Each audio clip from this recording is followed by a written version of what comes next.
कृपया अपने नेत्रों को बंद कर लीजिए।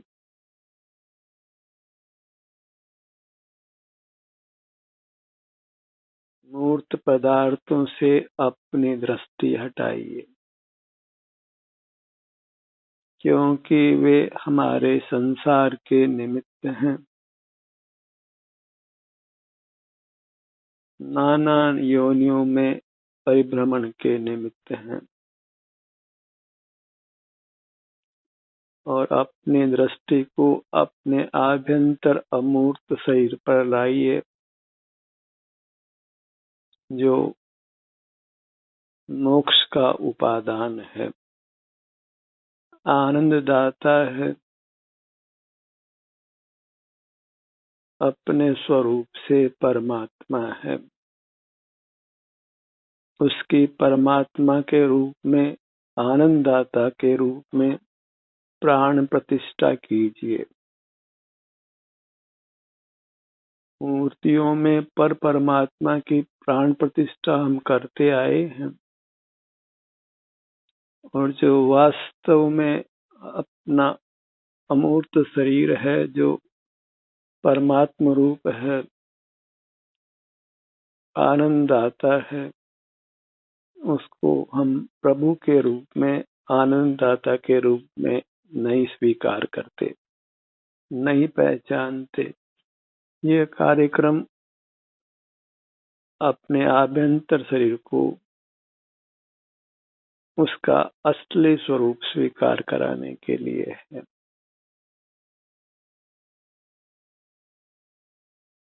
हमारे चित्त में उसको परमात्मा के रूप में स्थापित करना है, आनंददाता के रूप में स्थापित करना है।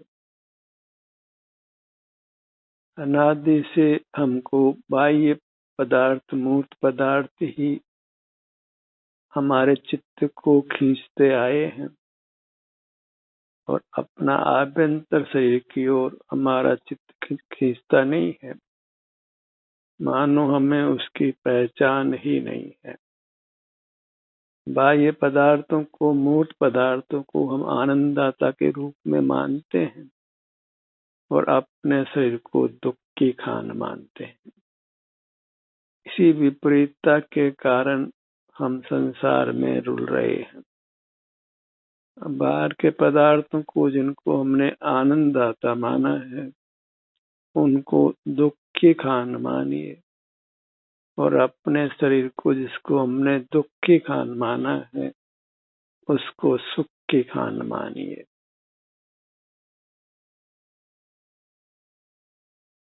सारा ही सिद्धांत अब तक विपरीत रहा है।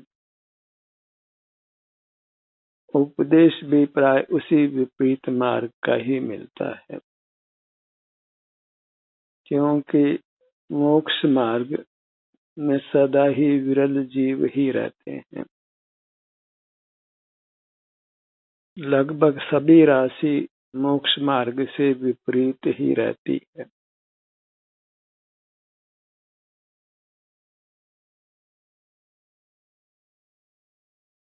बाह्य पदार्थों को, पर पदार्थों को, जिनकी ओर हम खिंचते आए हैं, जिनकी उपलब्धि को हम लाभ मानते हैं, सुख का कारण मानते हैं, उनको अब दुख की खान मानिए।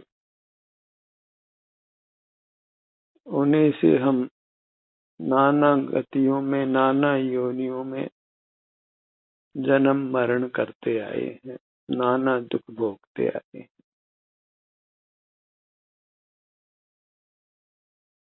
उनको विषय करने के लिए हमारे पास 5 मूर्त इंद्रियां हैं, मन है, मस्तिष्क है, ऐसे बाह्य उपकरण हैं, और अपना अनुभव प्रत्यक्ष होता है। उसके लिए कोई उपकरण नहीं है, कोई बाह्य साधन नहीं है। उसका प्रत्यक्ष ही साक्षात्कार करना होता है, और वह हमें प्राप्त मूर्त से के बराबर होने से, प्राप्त से के अंगोपांग रूप होने से अपने शरीर के रूप में ही, अंगोपांग के रूप में ही अनुभव में आता है। बस उस आभ्यंतर अमूर्त शरीर की ही हमें परमात्मा रूप से स्वीकृति करनी है, उसको अपना यथार्थ स्वरूप प्रदान करना है, अपने चित्त में परमात्मा रूप से स्वीकार करना है। मंदिरों में परमात्मा को ढूंढते आए हैं, तीर्थों में ढूंढते आए हैं, उसके लिए कैलेंडरों में स्थान दिया है, हृदय में उसी को स्थान दिया है जो अत्यंत पर है, और आप स्वयं ही अपने प्यार को नहीं पा सका है। अपने आभ्यंतर शरीर को पहचाना ही नहीं है तो प्रेम करना तो दूर रहा। कहने को भले ही कहें कि लव योरसेल्फ, पर वास्तव में हम अपने आभ्यंतर शरीर को पहचानते ही नहीं है तो प्रेम तो कैसे कर सकते। अपने आप को बाह्य मूर्त शरीर के रूप में ही देखते हैं जो पर पदार्थ है।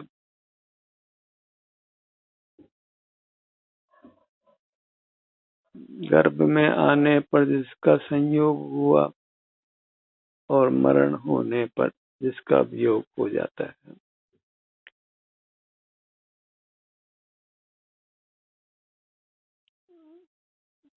मूर्त और अमूर्त की संधि से ही यह आकार निर्मित होता है।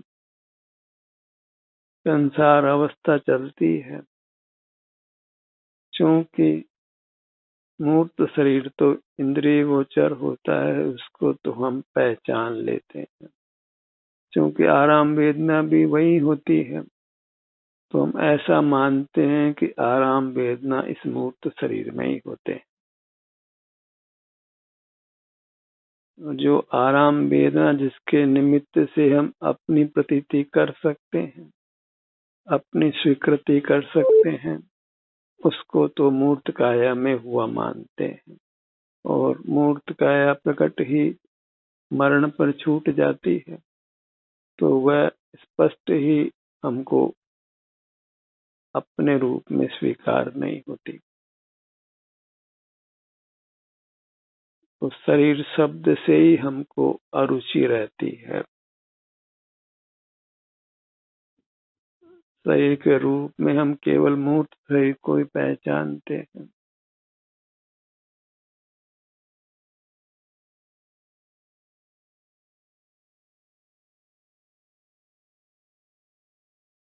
कुल मिलाकर अत्यंत विपरीतता हमारे चित्त में रहती है।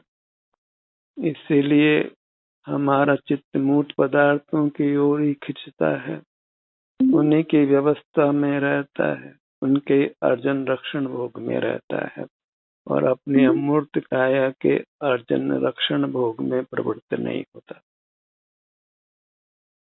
परमात्मा के रूप में भी हम पर को ही स्वीकार करते हैं, अपने को स्वीकार नहीं करते। अपने को मोक्ष का उपादान ही नहीं मानते, मूर्त पदार्थों को ही सुख का उपादान मानते। जबकि मूर्त पदार्थ विषय सुख के भले ही निमित्त हों, पर उनसे उत्तम सुख प्राप्त नहीं होता। वे उत्तम वीतराग सुख में निमित्त भी नहीं होते, और हम वीतराग सुख को पहचानते ही नहीं है, जो अंतर्दृष्टि से अनुभव में आता है।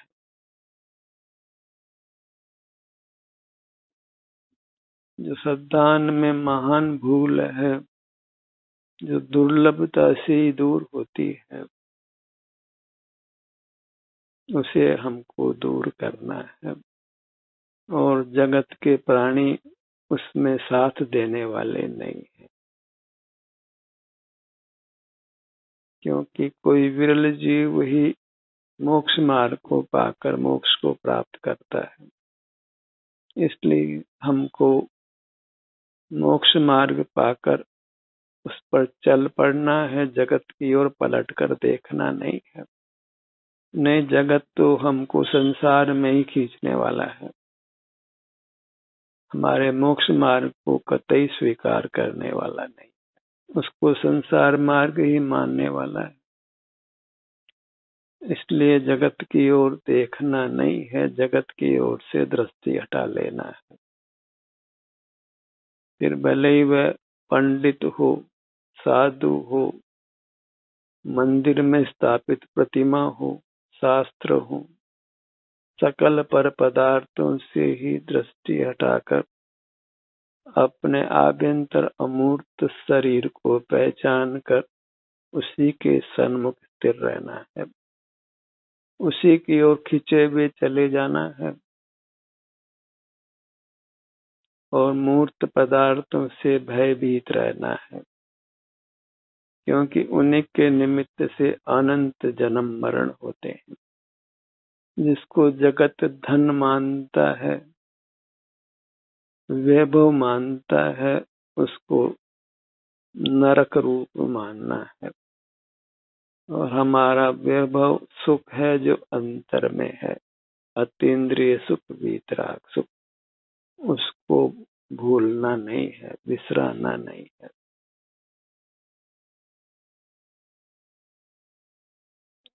उसको भूलने में हम अनंत जन्म मरण करने वाले हैं।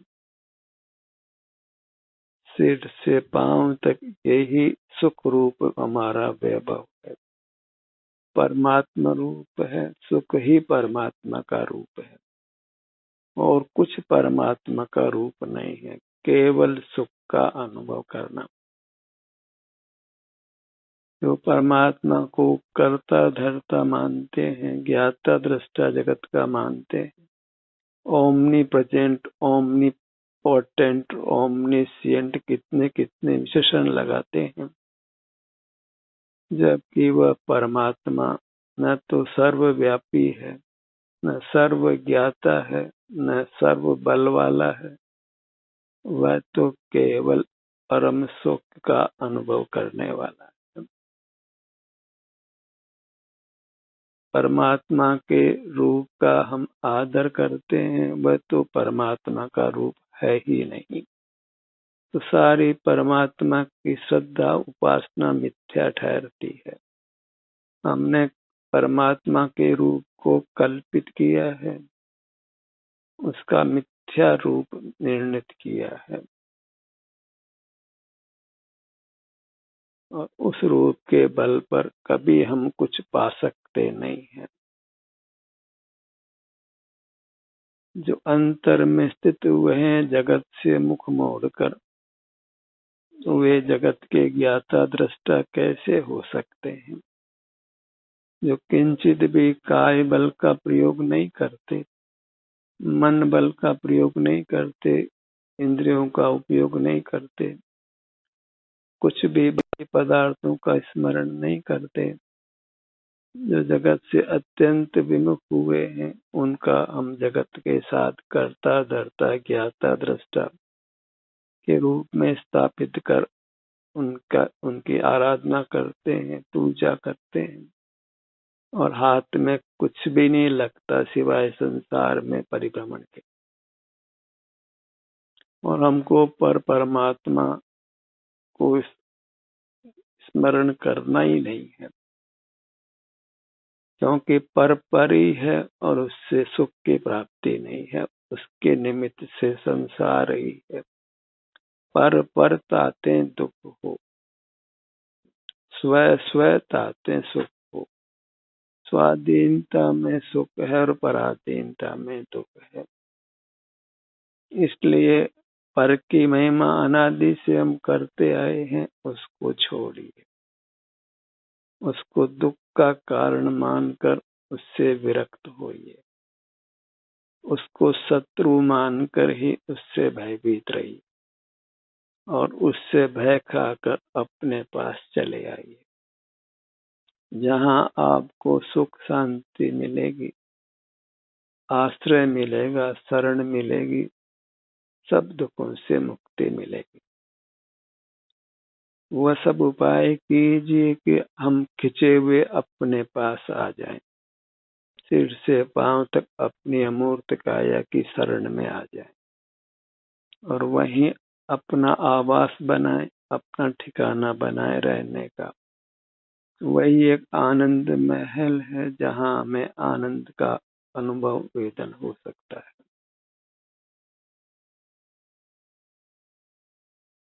अपनी सीमा अनुभव में आती है, लेकिन उसको हम मूर्त काय का ही रूप मान लेते हैं।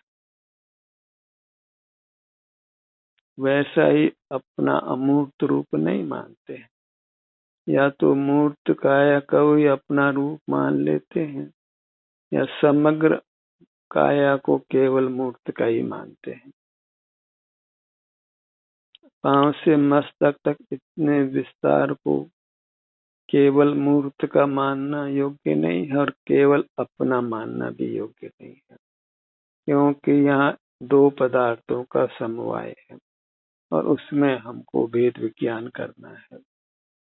दिखने वाला शरीर जो मूर्त है वह अचेतन है, हमारा रूप नहीं है, हमारा नहीं है, और वह सुख की खान भी नहीं है, वह तो दुख का ही निमित्त है। और यही इसी के बराबर हमारा अमूर्त शरीर है, वह वास्तव में सुख का उपादान है। उसमें दुख पैदा होता है, उसमें वो बाह्य मूर्त पदार्थ ही निमित्त है। स्वभाव से अपनी अमूर्त काया में किंचित भी दुख हो सकता नहीं है। अनादि से मूर्त इंद्रियां मिली है एकाधिक, उससे विषय ग्रहण होता है और विषय सुख अनुभव में आता है, तो हम उन्हीं विषयों की ओर खींचे चले जाते हैं, वहीं बने रहते हैं, राग द्वेष करते रहते हैं और अंतर्मुख नहीं होते, क्योंकि अंतर्मुख में अपनी काया में अपनापन होता ही नहीं है। क्योंकि हम बाह्य शरीर में अपनापन मान लेते हैं, अपने आभ्यंतर शरीर को पहचानते नहीं, उसके सन्मुख होकर होने वाली शांति को पहचानते नहीं है। सन्मुख होते ही नहीं है तो वहाँ जो उत्तम सुख का अनुभव होता है उससे हम वंचित रहते हैं, और उस कारण से अंतर की ओर हमारा चित्त खिंचता ही नहीं है, हम उसकी ओर आकर्षित ही नहीं होते, और इस कारण से संसार चलता ही रहता है, अनादि से चल रहा है और हम होश में नहीं आए, जागृत नहीं हुए, जागे नहीं, तो फिर ये अनंत काल तक इसी प्रकार संसार में हमको रुद्धे हुए रहना होगा और विषय हमको अपनी ओर खींचते ही रहेंगे। बाहर की दुनिया के साथ ही व्यवहार करना हमको अच्छा लगेगा, पर परिचय में रहना ही अच्छा लगेगा, पर परिचय में ही हम सुख पाने का प्रयत्न करेंगे, बाह्य जगत के प्रति विरक्त नहीं होंगे और अपनी अमूर्त काया में अनुरक्त नहीं होंगे। तो हमारे संसार प्रभु परिभ्रमण की कथा है, वह वास्तव में बहुत दुख रूप है। यह तो मनुष्य पर्याय है, मनुष्य अवस्था है, वो भी नाना दुखों से भरी हुई है। अन्य योनियों की तो क्या बात। और हमको इस मार्ग में अकेले ही चलना होगा, अपने आभ्यंतर से को पहचान कर उसी से युक्त रहना होगा, उसी को सुख के उपादान के रूप में, आनंददाता के रूप में स्वीकार कर उसके सन्मुख रहना होगा, उसी के प्रति कृतज्ञ रहना होगा। इसी को अंग्रेजी में ग्रेटिट्यूड मेडिटेशन कहते हैं, अपने प्रति कृतज्ञ रहना, अपने कोई परमात्मा रूप मानकर उसकी भक्ति करना।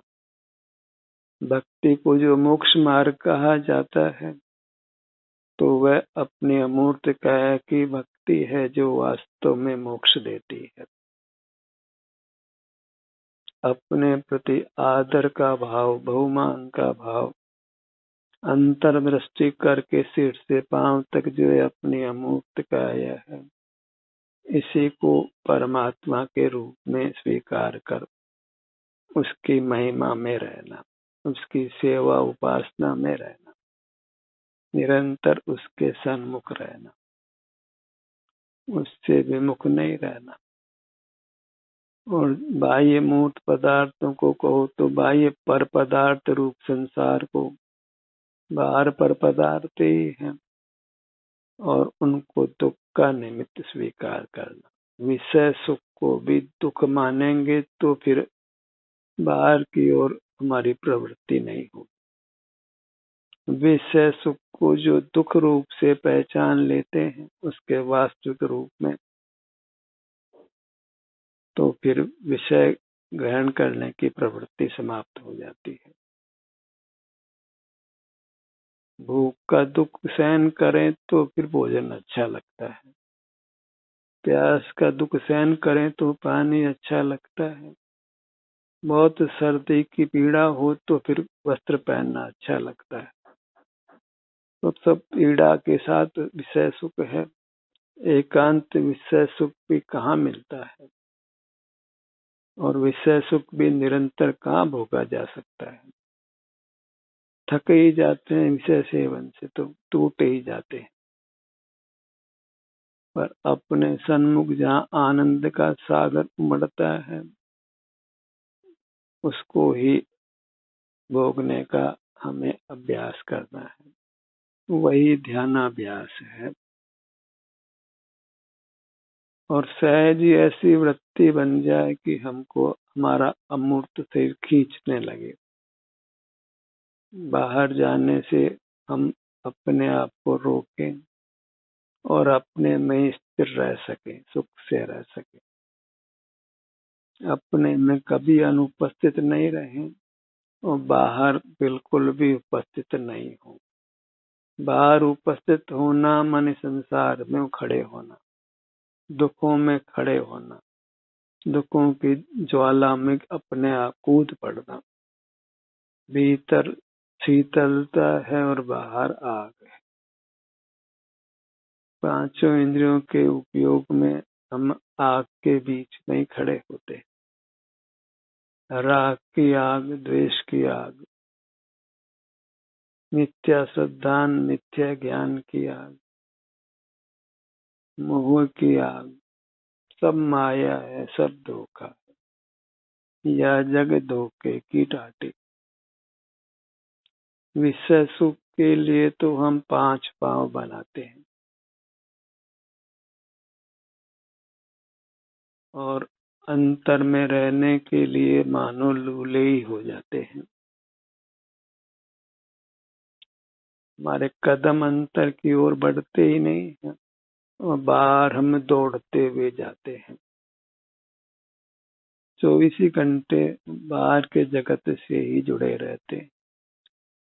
नींदों में तो नियम से बाहर के जगत से ही जुड़ते हैं और जाग कर भी फिर हम बाहर के जगत से ही जुड़ते हैं। और जब हम दुख के निमित्त से, दुख के कारण से ही जुड़ते हैं तो सुख कहाँ से होगा। और आभ्यंतर शरीर जो मोक्ष का उपादान है, सुख का उपादान है, उसकी तो कोई पहचान ही नहीं करते। केवल आत्मा शब्द को ही कहकर उसी की कल्पित आराधना में खड़े रहते हैं। वह आत्मा क्या है उसका कोई स्वरूप निर्णित नहीं करते। जो हमारा आभ्यंतर शरीर है वही आत्मा है, वही हमारा स्वरूप है। शरीरम को अर्थम स्वरूपम। शरीर का अर्थ अमूर्त ही जानते हैं, पर ही जानते हैं, पर शरीर का अर्थ अपना रूप ही है ये हम नहीं जानते, नहीं मानते। तो फिर अपने स्वरूप का श्रद्धान आचरण कैसे संभव है, फिर सुख शांति भी कैसे मिल सकती है। और जो आभ्यंतर अमूर्त शरीर है, वह स्वरूप है हमारा, और उस स्वरूप में लीन होना है। इसकी देशना प्राय नहीं है, बिल्कुल नहीं। यह बात तो नहीं है। विरल जीव आभ्यंतर अमूर्त शरीर को अपना स्वरूप स्वीकार करते हैं, पर वे तो गुप्त हो जाते हैं। मेंढक ही बोलते हैं चारों ओर। जो अपने में निष्ठ हो जाते हैं, आत्मनिष्ठ हो जाते हैं, वे तो अंतर्मुख होकर निर्वाण को पा लेते हैं। वे संसार में अगर उपदेश देने के लिए ठहरेंगे तो फिर अंतर में जाकर मोक्ष को नहीं प्राप्त कर सकेंगे। तो उपदेश देने को वो अपना स्वरूप मानते ही नहीं। बोलना अपना स्वरूप ही नहीं मानते हैं, क्योंकि उन्होंने तो मौन स्वीकार किया है। जो धर्मी हैं, धर्मात्मा हैं, वे तो प्राय वाणी से रहित ही रहते हैं, मौन ही रहते। तो देशना जैसी बात लोक में प्राय होती ही नहीं है। कभी कदाचित धर्मी धर्मात्मा अपनी बात कहते हैं, उनको जो कदाचित सुनने की कामना करते हैं। कोई विरल जीव होता है तो वे उसकी चर्चा भी करते हैं, पर प्राय मोक्ष मार्ग को कोई सुनना चाहता नहीं, उसको ग्रहण करना नहीं चाहता है, और पर पदार्थों से जुड़ने रूप संसार मार्ग की ओर दौड़ता हुआ जाता है। तभी तो कहा है, स्वार्थ साथे पांच पांव तू परमार्थ को लोलारे। विषय सुख के लिए तो तू दौड़ता है, और आभ्यंतर में अतीन्द्रिय सुख के लिए तू लोलाई हो जाता है। उसको पहचानता ही नहीं है। स्वीकार करना तो बहुत दूर रहो। वो कोई कहता भी है तो उसको विपरीत ही ठहराता है, उसको सन्मार्ग के रूप में स्वीकार नहीं करता है। तो फिर मोक्ष मार्ग प्राय दुर्लभ ही रहता है। अपने सुझाव से आपको अपने शरीर की ओर खींचना है, उससे युक्त रहना है। विषय और शरीर, आभ्यंतर शरीर, दोनों में से हमको विषयों को ठुकराते जाना है और आभ्यंतर शरीर को स्वीकार करते जाना है। परमात्मा के रूप में उसको स्थापित करना है अपने हृदय में। उसको अपना सम्मान प्रदान करना है जिसका वह पात्र है। अपना आभ्यंतर शरीर ही परमात्मा के रूप में स्वीकार किए जाने योग्य है। उसी के सन्मुख रहकर परम सुख को भोगना, वही जीव का शुद्ध स्वरूप है। और ये कार्य हमको अपने सुझाव से, अपनी प्रेरणा से, अपनी पूरी शक्ति लगाकर करना है। अत्यंत यत्न से ही हम संसार सागर को पार हो सकते हैं। प्रमादी नहीं रहना है। अपनी मूर्त से जुड़कर रात दिन रहने का प्रयत्न कीजिए। ध्यान का सत्र यहीं समाप्त होता है। आपकी सहभागिता के लिए धन्यवाद।